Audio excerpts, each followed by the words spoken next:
اور پھر خاص طور پر انسان رزق کے لیے دعائیں کرتا رہے، کیونکہ سارے خزانے تو اللہ کے پاس ہیں، وہ جب جس کو جتنا چاہے عطا کر سکتا ہے۔ اس کے لیے نبی صلی اللہ علیہ وسلم کی سکھائی ہوئی مسنون دعائیں بہت ہی بہترین ہیں۔ نبی صلی اللہ علیہ وسلم ہر روز صبح فجر کی نماز کے بعد یہ دعا پڑھتے تھے، اللہم انی اسألک علما نافعا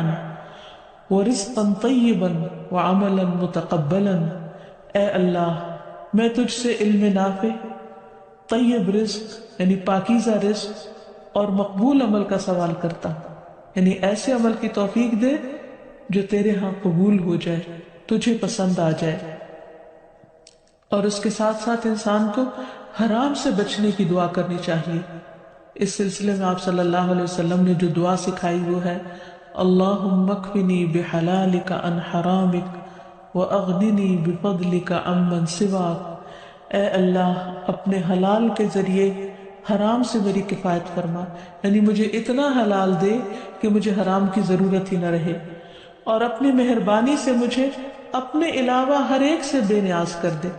یعنی مجھے انسانوں کا محتاج نہ کر، کسی اور کا محتاج نہ کر، صرف اپنے خزانوں سے عطا فرما۔ پھر اسی طرح خاص طور پر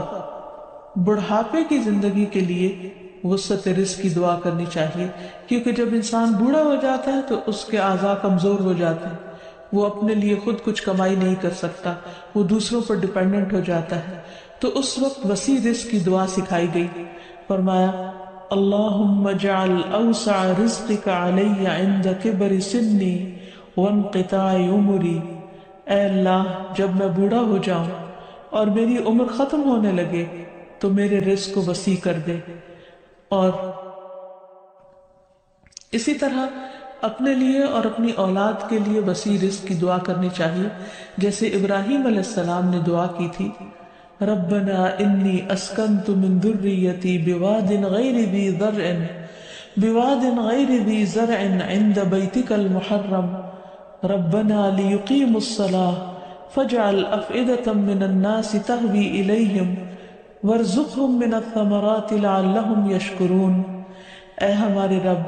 بے شک میں نے اپنی کچھ اولاد کو اس وادی میں آباد کیا جو کسی کھیتی والی نہیں، تیری حرمت والے گھر کے پاس،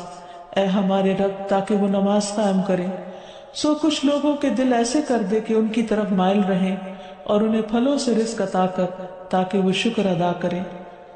تو اس میں ہم دیکھتے ہیں کہ ابراہیم علیہ السلام اپنے بچوں کے لیے روحانی رزق کی دعا بھی کر رہے ہیں، جذباتی محبت